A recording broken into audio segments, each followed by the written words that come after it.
I'm really grateful for the opportunities that I've had sober. There's so many things that I couldn't have imagined being able to do while I was still in my cups. I've done some really cool backpacking and hiking and camping. I'm just really grateful for all the opportunities that I've had from getting sober and having a fellowship. Being sober is so much fun. Yeah. I heard it through the grapevine. Welcome. It's the AA Grapevine half-hour variety hour, featuring the collected voices of Alcoholics Anonymous. I'm Don, an alcoholic in Greensboro, North Carolina. Hey everybody, I'm Sam, an alcoholic in Palm Springs, California. Sam. Don. The new grapevines are here! The new grapevines are here! Oh my gosh. Woohoo! Yay! And it's packed with all kinds of YPA goodness. What's a YPA? Don, it's not YPA is young people in AA. But did you know that young in YPA means anyone with room to grow? You mean at my advanced age? Wait a minute, Sam, I'm not reading that. This issue features stories by young AA members, some who got sober totally online during COVID. In the story, Not Giving Up, a young newcomer gets sober online during the pandemic, meeting her sponsor to do steps in cars and outdoors in parks, any lengths, right? In YPod Till We Die Pa, a man who spent his early days in young people's AA group stays young by sticking around to help out. In 90-year-old newcomer, a member shares about his journey into sobriety, taking his last drink at 88 years old. 88, wow. And just when she thinks the fun is over, the young writer of Danced All Night hits the floor like never before. Woohoo! It's possible to have fun dancing sober. I didn't think you could dance at all without drinking. The first time I ever danced sober, it was amazing that it was fun and I could do it. And the nice thing about it was I was like interacting with other people instead of trying to be a destructive tornado. Before a whirling dervish. A whirling dervish. Before I quit drinking, there are 3 times after dancing at dance parties drinking where I had to buy new glasses because I broke my glasses. Well, so now here's the difference is that maybe when you were drinking and you were dancing, you still couldn't dance. You just didn't care. Is that what it was? Well, no, I learned to dance. Oh, okay. No, I'm pretty good at it and I can learn to do new things. And you have been an enthusiast about dancing at one point, weren't you? You'd were doing some special. I forgot it was what called contra dancing. It's kind of like square dancing.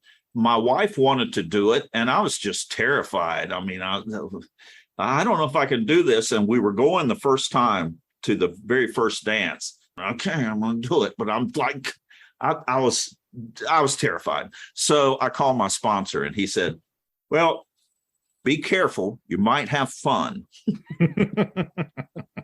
And you did. I did. Now, Sam, you just got back from Ikipa in New Orleans. I sure did.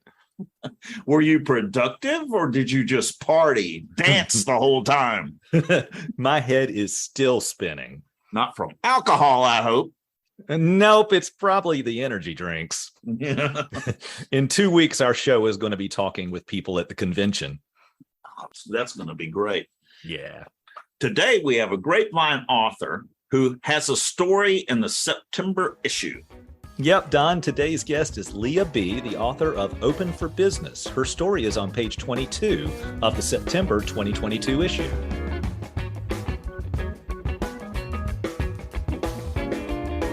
Grapevine does not accept donations, but you can offer your support by making a purchase at store.aagrapevine.org or by the Carry the Message gift certificates to sponsor Grapevine subscriptions for alcoholics in need. That's store.aagrapevine.org. Hi, my name is Leah. I'm an alcoholic, and my home group is the Downtown Group in Laramie, Wyoming. My sobriety date is March 13th, 2021. I got sober when I was 21 and I'm 23 now. What was going on with you that made you feel like that you needed to go to an AA meeting? Well, I got sober in another 12-step program several months before, and I was convinced that, I can still drink. Drinking isn't I'm not an alcoholic. I just have other addictions. Uh-huh. But I think that's a very alcoholic way of thinking, which, Yeah, it's like, not that, not yeah, alcohol. I will rationalize my way out of anything, but it kind of came down to my life being completely unmanageable because I'm in college and I thought that, everyone does this. Everyone just drinks Sure. themselves like stupid every night in their room. Normal people do, right? Because I'm in college.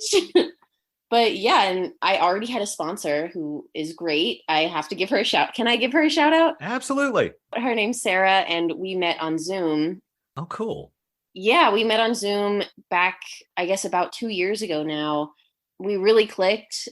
She makes me do really uncomfortable things, which I don't like, but I know it's good for me. For example? Well, I mean, there are so many things like making amends that I didn't really want to make, or I'll be telling her things and she's like, well, maybe you had a part in this. And I was like, well, maybe you had a part in this. Like, Yeah. How about maybe saying yes to being on a podcast?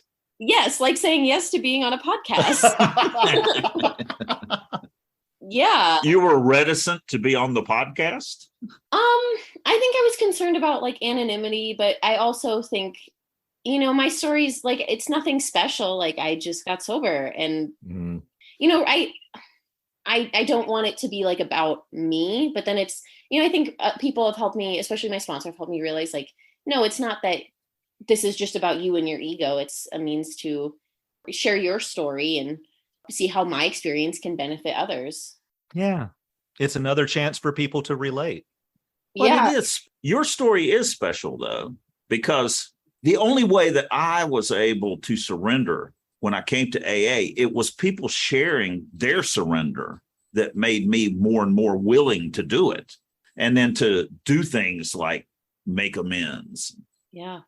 Yeah. And the comfort with which we talk about our recovery, what got us here, it kind of demystifies it, if you will, for people who are still not to that place. I'm glad you're here. Thank you for agreeing to come on. Yeah. Thank you. So you got sober over the internet. Were there in-person meetings? Well, so I got sober in another fellowship entirely online. I'm really fortunate relapse hasn't been a part of my story yet. Mm-hmm. I came into the downtown group in, mid-March of 2021. And that was actually right around when the meetings were starting to be in person again. Otherwise, like I would have just found the online meetings, but I was really grateful that there were in-person meetings because I really needed that. And, knowing that there's a fellowship in person. As well as online. Mm-hmm. Yeah. And I still will do online meetings just because personally, I really enjoyed the women's meeting and there's only one in-person women's meeting in town. I'll go to that, but it's nice doing like women's meetings online in addition to downtown in-person meetings because I really just need all of it. Well, online meetings, not only did they give us this fantastic opportunity during this pandemic shutdown to continue doing what we do to help each other, but it really increased the breadth of our reach. So sitting at my computer, I can go to a meeting in Singapore if I want to. Mm-hmm. So in an area that doesn't have a whole lot of meetings, it really has opened up the opportunity for you to go to meetings that aren't just not available to you otherwise. Yeah, I would definitely agree. And especially with the whole young people's thing, it was nice. We only really did it for that first semester and I'm going to be starting it up. Well, what are you talking about? Yeah. What's this? The young people's meeting that I started. Oh. So I am in Laramie, Wyoming, and the closest, I think I wrote it in the article, but the closest young people's meeting is in Colorado. And the road to Colorado is often closed for snow most of the year. Oh, wow. So if there's a snowstorm, we're stuck in our town for like, upwards of like a week. It doesn't happen often, but I don't like driving on that road. I don't really tend to go down to Colorado unless I need something in Colorado. How long a drive is it? It's like an hour. It's not too bad. A little less than an hour. That's a pretty good haul. Oh, yeah. And I don't mean to make it sound like I'm just in the middle of nowhere, but I think comparatively, it's not like there's just a town right next door. The closest town is 50 miles from here. That's significant. Yeah. Yeah, sparsely populated. I mean, there are other meetings. I want my own meeting. Is that, So what happened was I was at a downtown meeting, and usually when I first came into the downtown group, it was mostly older people, older white men, and that was just the average demographic. Mm-hmm. And I was okay with that because I needed the sobriety. I needed to hear their stories, and there were so many old timers that I have learned so much from, and I'm really grateful for that experience. But I think at the same time, there were some things that I was having a hard time relating to, like, I'm not retired. I don't have grandkids. And not to say that all of the people there are, but I just wanted a space where we could just have young people. You wanted to be in a group with people who were sharing experiences at the same stage of life that you're at. Yeah. Yeah. And I think a big part of it was I wish that, actually, I don't know. I'm an alcoholic. I really don't know if there was that opportunity of, young people who are sober. I don't know if I would have gone into that kind of space, but with starting this group, I just wanted it to be available to people who might be, struggling with alcoholism or other addictions, that they're interested in recovery. So you started a young person's group. Yeah, because I was so scared to come to the downtown meetings because I had no clue what AA was going to be like in person. I'd gone to some online meetings, but I had no clue what to expect coming into the downtown group. That's a newcomer experience. I mean, I think I was terrified going to AA the first time. Yeah.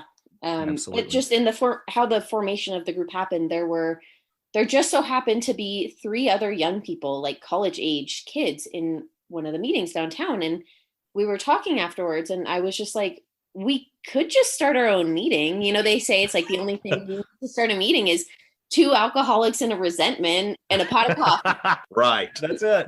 I'm really grateful for my sponsor because she helped me work through, we've read everything about the traditions, and having a knowledge of the traditions has really helped me. And I think I wrote about that because I was able to talk with people at the university, and because they gave me a room that I don't have to pay rent on, and I can just have meetings, have a schedule. So the meeting is at the university. It's on the campus. Yeah. So it's in the basement of just one of the buildings in the university, and it's not affiliated. Technically it is affiliated. It's like the collegiate recovery group, but I talked with them and I made sure, we're not taking any funding from you guys. They graciously gave us the room, but we have books and literature from people who have given us books and literature. So it's not affiliated with the school. Yeah. That's the same with most meetings. I mean, in this area, most meetings are in church basements. Mm-hmm. They're not affiliated with the church. The church is offering the room to the group to use. I can't say it's our meetings or anything special because there's only so many people. And then eventually, unfortunately, of those 4 people, like me and then the 3 others, 2 of them went back out. And I think that's part of the struggles of being a young person is I feel like it would be easy for me to not look at the experience of other people and just be like, oh, well, I'm young. I don't need to get sober now. But I'm grateful that I could look at the experiences of the old timers in the meetings and I could learn from their mistakes and I don't have to go back out. Yes. I think that's why it's so important for us to have this great mix of people together too. Mm-hmm. So, back when I was living in North Carolina, my last home group there was young people. I had a blast. I was one of a handful of middle-aged guys who was in that group that weren't creepy, and none of us were creepy. But one of the things that was so cool for me was the commingling of life experiences. They taught me so much. And there were times that I got to be the teacher too. And I think that that's just one of the incredible things that happens with YPA. I love that YPA is embracing of other people that aren't necessarily, quote unquote, young, being around and being a part of it. Yeah, I definitely agree. The whole young at heart, it's nice feeling like, I have things that can help other people and other people have helped me so much. Like, just because I'm younger doesn't mean that, I don't know, I don't have the experience of being an alcoholic. That's something that we all share. Exactly. Bingo. But I appreciate in my home group that there are people of all ages there, so that we don't split off into. I mean, I'm a member of a men's meeting, and I like that, and I like the fact that it's just men there. That's useful. And I like the fact that there are young people's meetings, but I also like that everybody participates in all the meetings, because in my home group, we have young people there and old people there and middle-aged people there, people of all types mixing and sharing their experience, because we kind of need all of that. As myself, being sober for a long time and being an old white man, then I need to hear the energy and enthusiasm of young people coming into AA as much as older people. Yeah, it's one of those things, Don. I went to gay meetings only when I first got sober, because that's where my people were. Mm-hmm. I didn't realize my people actually included a much larger, broader, diverse group of people. But in that moment, that was where I could go, and I felt safe, and I could relate very easily with the people in that room. And that's what got me into the broader part of AA, going to the mainstream meetings later.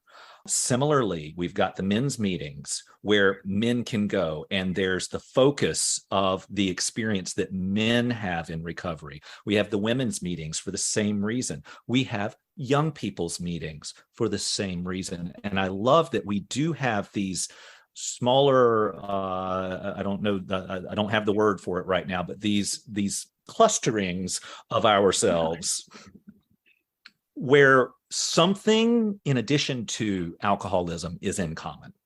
Yeah, it does make it easier. I mean, identification is the hardest thing coming in. Leah, what is something working with your sponsor, working the steps? What was an obstacle in the steps? And then you got on the other side of it and found that it was a positive experience in your life. Oh man, that's such a specific question. I think it's probably pretty common with any sponsor-sponsee relationship. I came in not knowing a lot of things, like not really knowing how to think right. Just from alcohol, like I needed any help that I could get, and I'm glad that I really trusted my sponsor wholeheartedly, and I still do, because there were so many things that she was telling me, and I was like, that's just wrong. I'm not doing that. That's the worst. You're just out of tune, man. But she also came into the program young, and I think we had that in common. It's okay if you don't want to do this, but I'd love to hear a specific example of some place that your sponsor said you really need to do this, and it seemed crazy and you just surrendered and did it. Yeah, I think the biggest thing that comes to mind is making amends to my siblings, because, I wrote the letters and I was like, it's fine. I'm just going to keep it. What do you mean, not mail it? Yeah, not mail them, because I was like, they don't need to know this. They know I'm a train wreck. But she did push me to make those amends. And I think that it has helped my relationship with my siblings. But I guess another thing that I'm thinking about was definitely with the inventory. She made me be so thorough. But it was good for me, because I need to be thorough. And she made it very clear. You have to write it down. You can't just say it. Mm-hmm.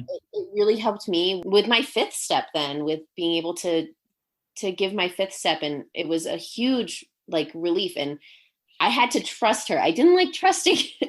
I'm so sorry, Sarah, if you're listening to this, but I didn't want to trust her when she was, with the second step and the idea of God. It made me really angry. I didn't like the idea of God. And she was. Well, how did it make you angry? Because God wasn't there when this or that was happening. Why didn't God help me? Why are all these things happening? Why would God make me an alcoholic? I think just struggling with that. And I will always just be so grateful for the fact that she was so just gentle with the whole God thing, because I didn't want to believe it. And she was like, that's okay. You don't have to believe in God. You don't have to have a higher power. You just have to have something that isn't yourself. Just something that isn't yourself. And it can be the meetings. That's what my sponsors told me. And it, for me, like I didn't really have any kind of God moment until after I gave my fifth step. Yeah. And then you did? And then I did. And I still have a hard time with it, but she pushes me to read, what is it, page 84 through 88 in the big book, and do things that, or have like a God moment in the morning where I can just sit and just God, please keep me sober today. Like even if it's a little thing, because I still struggle with that, but she's been really gentle in, I don't know, just helping me accept a higher power without shoving it down my throat. Allow. Yeah. I love that. One of Don's favorite words is I will allow that. Yeah. You totally took me back to my first sponsor and how she simplified the steps for me. She was like, we got these 12 steps, but let's make it even simpler. 1 is the problem, 2 is the answer, and 3 through 12 is how you get to the answer. I like that. And that's totally what I heard in you saying, that the 5th step is when that God moment happened for you. And that God, whatever God is step 2, that solution. So allowing yourself to be moved through, as well as doing the work of the steps, had its intended effect. Yeah. So you're like a year and a half sober now? Yeah. I'm coming up on 18 months. What is life like today? It's very different. I pray that I never have to go back to the life that I had before, because it was really miserable. I have choices now. That's really cool.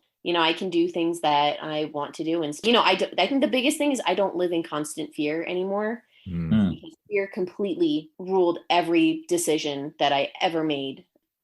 It's been very hard getting to this point, obviously, but today I don't have to live in constant fear. Well, how do you think the fear's lifted? When I was drinking, I would feel something that was scary, and then immediately my reaction would be just to drink over it. And then I had to learn that I have to feel whatever feeling or emotion or situation that's happening, and I can't ignore it. And I just have to, sit with it and go through it. And it took a lot of the fear out when I realized that I can experience, whatever it is. Going to the grocery store, even like doing my laundry, any little thing. But, now I'm able to do things that, I never would have thought that I would have been able to do. So does fear still show up? Oh yeah, I'm definitely a fear-driven person entirely. I've always been like that, but I have tools now. Yes. So I don't, that's really what it comes down to, is I'm able to notice when the fear is, being more intense, and I can sit with it and kind of get to the root of it. And sometimes that means I'm still going to be scared, but at least I know why. And it takes a lot of the power out of it, because I don't have to drink over it. And that's the coolest thing, because that's where I have choice now. I don't have to drink over it. Yeah. I remember there was an old timer in a meeting I went to in Greensboro who said, courage is fear that has said its prayers. Yeah, I put something like that, where it's like, courage doesn't mean that you aren't scared or there's no fear. It's being able to walk through the fear. Yes. To do something even though you're scared. One of my favorite ones is, fear is a mile high and a mile wide and paper thin. Step right through it. I'm still scared like most of the time, though. Well, I think that you're hiding it really well. I was scared to come on this podcast, but I did it anyway. Feel the fear and do it anyway. Mm-hmm. Well, Leah, thank you so much for joining us. I'm really glad Leah, that you took the suggestion from your sponsor to say yes. Yes, thank you so much for having me. This was very fun.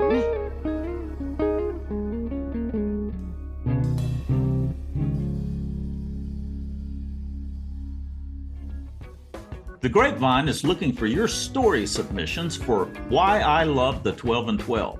Stories are due by December 15th, 2022. Our 12 Steps and 12 Traditions book turns 70 next year. Tell us the ways this book has enriched your sobriety. Is there a story about using the book that you'd like to tell? How does your group use it? What are your favorite passages and why? Share your story by December 15, 2022 via aagrapevine.org/share.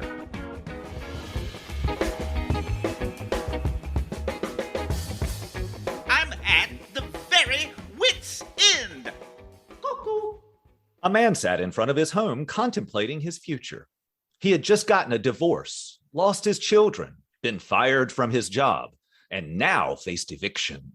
He noticed a case of beer bottles in his trash and walked up to it. He took out an empty bottle and smashed it, swearing, "You are why I don't have a wife." He threw a second bottle. "And you're why I don't have any children." And a third. "You are why I lost my job." But then he discovered a fourth bottle, still sealed and full of beer. He took it, tucked it into his pocket, and said, "Stand aside, my friend. I know you were not involved."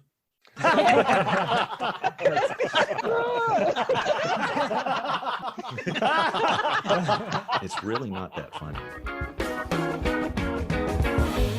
Thanks for joining us. The AA Grapevine Half Hour Variety Hour is posted every Monday and is produced by AA Grapevine, Inc. We don't speak for AA as a whole. We share the experience, strength, and hope of members to help others recover from alcoholism. Podcast info, including how to call in, is at aagrapevine.org/podcast. Find AA Grapevine on Instagram and the AA Grapevine channel on YouTube. All things Grapevine are available at aagrapevine.org. If you want to know more about AA, Google Alcoholics Anonymous and your city or visit aa.org.